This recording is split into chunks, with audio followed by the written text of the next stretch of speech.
What's going on, everybody? This is the blockchain backer bringing you the latest cryptocurrency news and analysis. Today, we have a lot going on out there in the crypto world and in the stock world and in a little bit of the drama world. So we're going to take a peek at several things going on. And of course, have the Bitcoin price chart pulled up in front of us, but we'll talk about the XRP price chart and what's going on in the XRP world. And then we'll also talk about what happened with the stock market yesterday. If you guys missed it over there on Twitter, was something interesting where CoinMarketCap had tweeted something a little interesting about XRP, and Moon Lambo was able to catch it, in which CoinMarketCap had tweeted, "Who's the imposter?" and listed out Bitcoin, Ethereum, Binance Coin, Litecoin, XRP, Monero, Chainlink, Maker, and Neo, and then followed up by saying the answer is XRP for being controlled and governed by authorities, hence defeating the purpose of cryptocurrency. All the other coins in this are decentralized and are basically people's crypto. Now, if you don't know this, CoinMarketCap is owned by the exchange Binance. And Binance's coin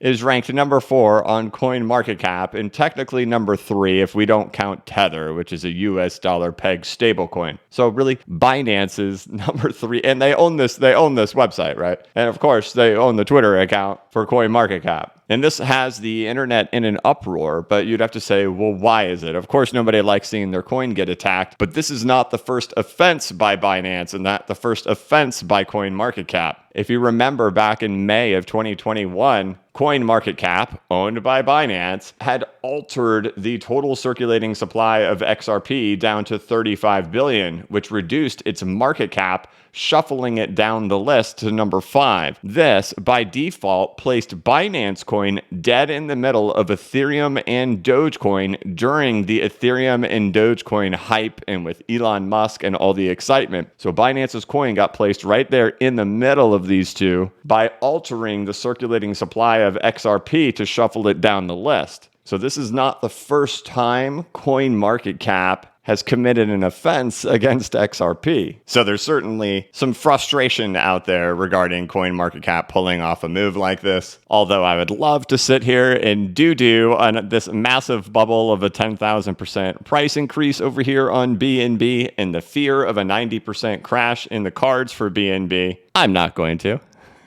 But I think the key takeaway is that the FUD is being placed on the coin that is still low. Whereas we've watched marketing campaigns trying to convince retail investors to buy assets that are very high. We watched a huge marketing campaign on Netflix be run, which the rug was pulled out from underneath it. Huge marketing campaign on ARK, or Cathie Wood's ARK Innovation ETF. Rug was pulled out from underneath it. Amazon about to open up and be lower than it's been in years, and showing very similar setups here to what we saw in Netflix, which Netflix came all the way down here so far. But the thing is, these were marketed for years. And we know that it wasn't until Bitcoin got up in here into Elon Musk stuff and all the marketing on CNBC to get retail investors to be the buyers up in here for Bitcoin and for Ethereum. Which yesterday on CNBC, Jim Cramer said Ethereum is terrific and it has 40% upside potential. We even know a couple of days ago, Bloomberg had Brad Garlinghouse, the CEO of Ripple, onto their channel, in which the host said, "Our legal analysts believe that Ripple will lose versus the SEC."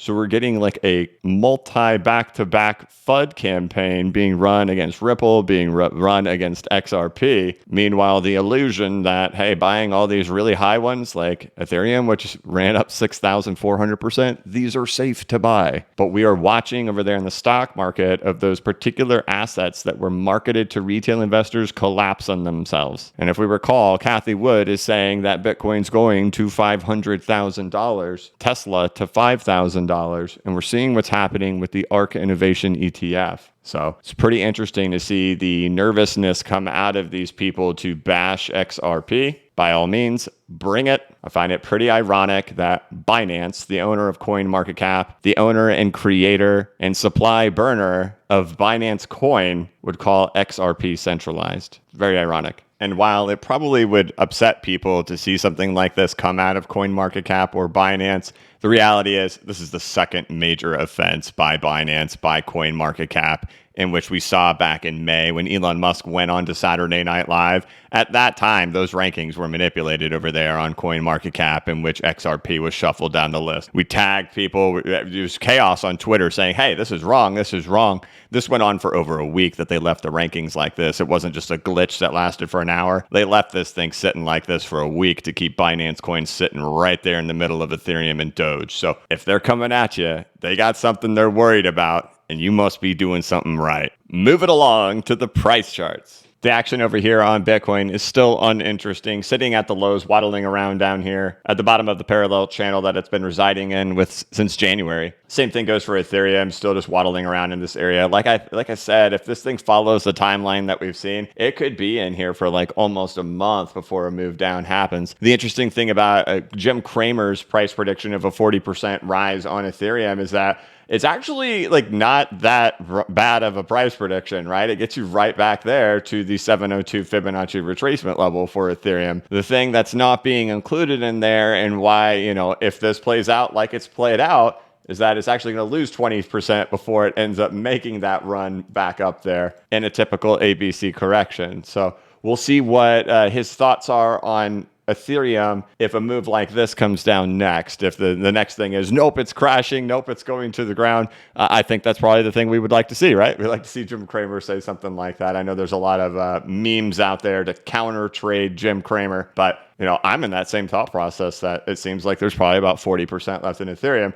Problem is, there's 20% to the downside before that happens, and off the lows, if it happens from the lows, it's an 80% rise. Problem is, you get it. Moving on to the XRP price chart, still ranging now for over a year at this point. The top of the range began back here on April 13th, April 14th. As we can see, we're back down here at the lows again. And I think that's one of the additional reasons why the FUD gets annoying and why you can see when FUD shows up, right? FUD comes at bottoms. We're seeing that come from Bloomberg. We're seeing that come from Binance and CoinMarketCap as we're down here at these lows. And so not only is it frustrating to get that, but of course, people's sentiment is low when we're down here at these lows as well. People are tired of the pain of the price action, and then you get slammed with some nonsense like that at the same time, and it's very frustrating. But so long as XRP still remains within here, so long as XRP is still holding the low that was set back there in June, we're technically still just ranging with a crash, a retrace, and a reaccumulation, which is something I've made several videos about, showing how you have your initial crash come in here with a retrace back to the 618 Fibonacci retracement level, reaccumulation all the way back down to the lows, as we've seen over here with XRP, 618 Fibonacci extension, right back down to the lows. And then I made a video, I believe 2 to 3 weeks ago, and I showed like 4 different structures on how this time period in here, these can all be different, but the general structure of the whole thing is still the same, with a crash, retrace, reaccumulation.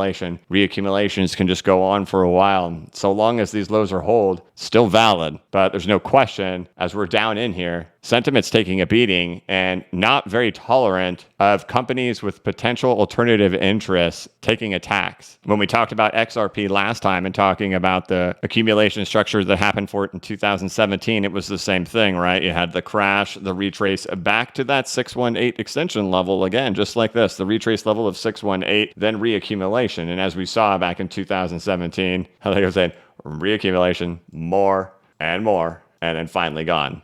And then we've looked at Bitcoin, Ethereum, Neo, other ones showing how they all vary in different styles and structures after the retrace is complete and what the last accumulation looks like, that these can all look very different. But so long as these lows are holding in here, it's just what I'm going to have to assume is going on. And assuming that mainstream media is trying to get retail to buy Bitcoin and Ethereum and BNB while they're over here accumulating SRP. So while we're watching XRP revisiting the lows over there, the main focus for me has been over here on the stock market with the US dollar currency index. Yesterday, we did see the Dow Jones Industrial Average pop up 614 points. That was very nice to see. We've been following this ABC structure over here on the Dow. I've talked about it time and time again, how the stock market and crypto has gone hand in hand, and that with the Dow Jones Industrial Average in particular, we've seen the correlation between breakouts to new price levels and consolidations having confluence with the cryptocurrency market on when we are bullish and when we are bearish. And so focusing on seeing the stock market or the Dow Jones Industrial Average have a structure that could break out into a new level has been important to me. As you guys know, we've been watching for this level to hold. It was nice to see a pop out of there yesterday of 614. 14 points.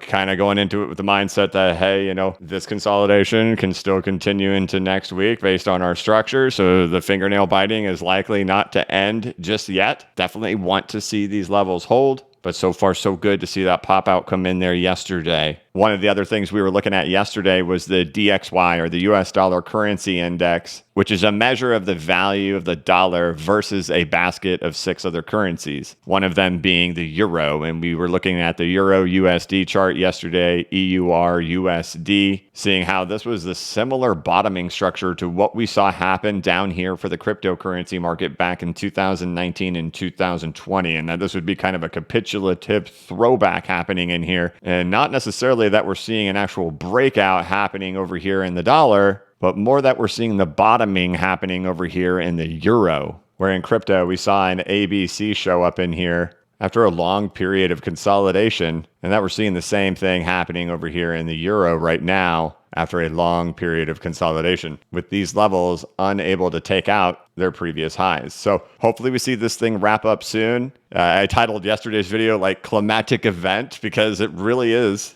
And I've been staring at these charts so intensely all week. I don't know if other people find it as intense as I do, but I find this very intense. But so far we saw somewhat of a pause for the first time here in the last 24 hours over here on the DXY. We saw the Dow Jones pop up 614 yesterday, now pulling back in here. So the fingernail biting is not over yet, but we know that there can be some volatility down in these areas right here. Still looking for the area to hold and for some type of a trend to emerge while we are ranging right now. But again, I focus on this because of what we've seen happen in this market before. So as we head into the rest of the day, still keeping my eyes on this, making sure this can hold. And I think one of the reasons why, not only because of the structure happening here, but you could see those speculative bubbles happening over there in the tech sector all happening at the same time, right? Because you're like, okay, Amazon's going, Netflix is gone, ARK has gone. A lot of these things in the tech sector have all gone. And you're like, I don't want to see any contagion from that happen here. Now, those stocks are not in the Dow Jones. You don't have Amazon. You don't have Netflix. You don't have ARK, right? You don't have a lot of these things that are popping over there in the tech sector.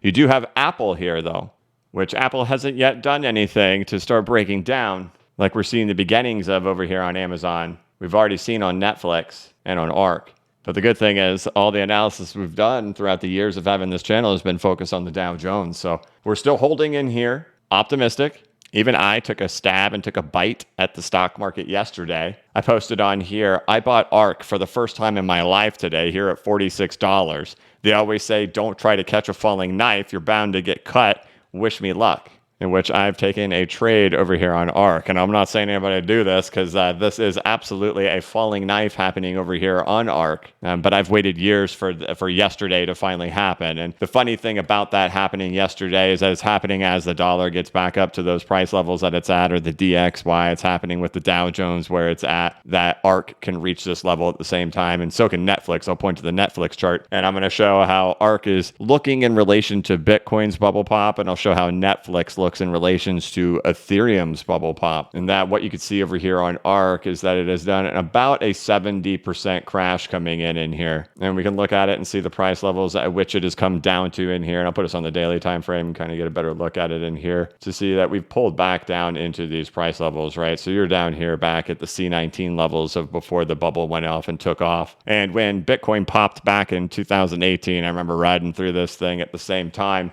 and that it was about a 70% crash pulling back down into those price levels at the same place. And 70% crashes are typically a pretty good distance before some type of relief rally can come in here. So I'm not a buyer of ARK in a belief that, things are going to surge for ARK and it's going to be all sunshines and rainbows from here. This is just an overextension of what I believe to be a bubble pop for ARK, and just trying to catch a quick 100% rise over here in my stock portfolio. And then I'm out. Because I think the long-term behavior of ARK is, it is what it is. I'm not here to FUD on ARK. I bought it. I'm in it. I own it. And I'll own being in it. So I'll cheer for it for now. But another chart I wanted to point to here is Netflix, because this is relating to what we talk about with Bitcoin, actually. And this is precisely, what Ethereum did in the last bear market. However, Netflix has done it at rapid speed. I could have never, ever imagined that Netflix could get down here to these price levels. This has always been my thoughts of where Netflix would end up going. However, if you asked me how long it would have taken for it to play out, I thought it would have taken almost a decade to play out. I really did. I thought, all right, man, it's getting near there, but this is going to take 10 years to play out. It's taken a matter of a couple of months to get down here and get down to these price levels. And now, if you've heard me talk about with Bitcoin, if we look through the previous bear markets of Bitcoin and how low it can go, typical corrections are right there around 85% for Bitcoin bear markets, which would put you at about $13,000 to $14,000 currently for Bitcoin if it is slipping into a typical normal bear market. However, I've also brought up the ideas of a $2,000 to $3,000 Bitcoin, that we would actually see Bitcoin back down here in these price levels, taking out the 2018 lows. Because in 2018, we saw that exact same thing happen over here for Ethereum, right? We've talked about the crash, retrace, reaccumulation, full extension, breakout, and then it falls all the way back down. And you can see from a time perspective how long it took Ethereum to fall back down in here. But this is the area it gets to, right?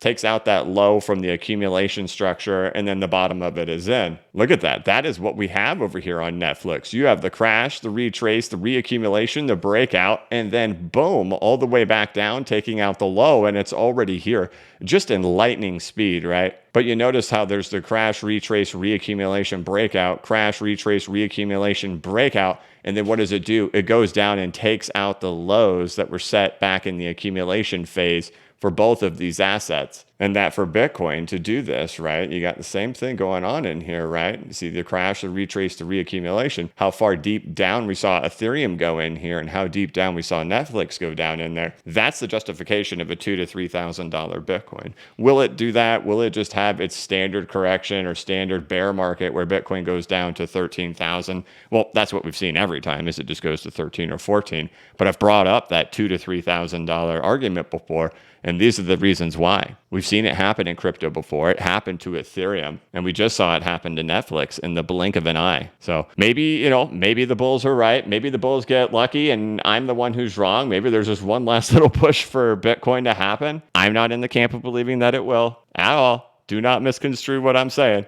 But even if you get that, look at the long-term outcome for Bitcoin. It's not good. But yet retail is being told to buy it by the media. So, we've bounced around a whole lot in this video. This is like the opposite of a light, tight, and bright video on a Friday. But it really kind of the point I'm pointing at over here with a lot of this stuff is that, we're seeing a lot of the bubbles pop for the things that financial media was pushing onto retail investors, like Netflix, Amazon, ARK, all that stuff. And we know the two assets that financial media has pushed onto retail investors has been Bitcoin and Ethereum. And they're still pushing Ethereum. And people always think it's different, that when the financial media is pushing on it, that's bullish for that asset. But it always appears to be that when the financial media is pushing it, they're pushing it for exit liquidity. And the two assets that constantly get pushed on financial media for retail investors to buy is Bitcoin and Ethereum. And the one that is being FUDed by financial media is XRP. You do whatever you want with that information, but I'd much rather be on the side of the one getting FUDed by financial media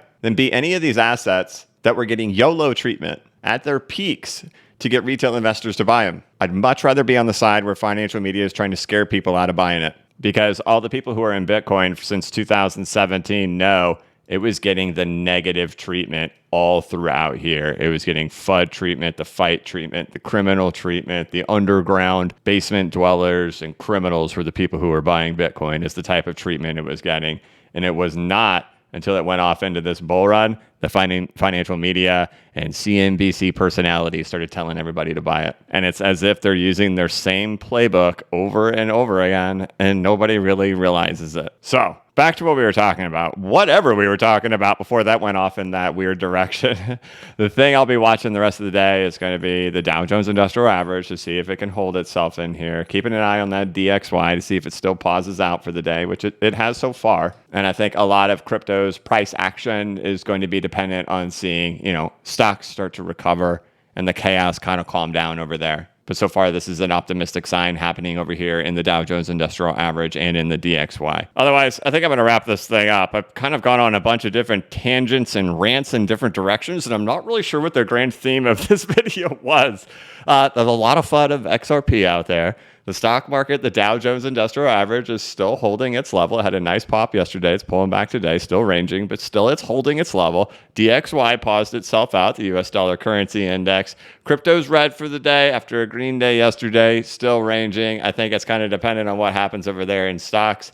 It's just going to require kind of some patience right now to see if we can kind of work our way out of there for the Dow Jones, which hopefully can happen sometime in the next week. Otherwise, let the talking heads still talk about the asset that they're scared of as they're trying to get retail investors to buy things that have already gone on massive euphoric bubbles. Till then, I sit back patiently, comfortable in what I'm sitting in. Glad I'm not sitting in those big giant bubbles, having faith that our day will come. But all right, that's going to be it for this one, guys. That's going to wrap it up for the week.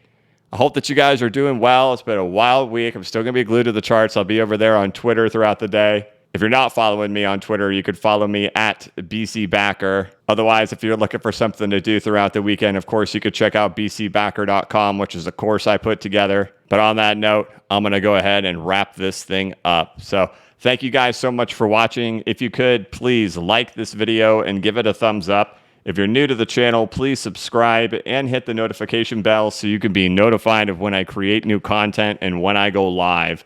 As always, this is not investment advice and I am not a financial advisor. But if you ever need a pick-me-up or a little bit of reassurance, just remember that the blockchain backers got your back. Have a good one.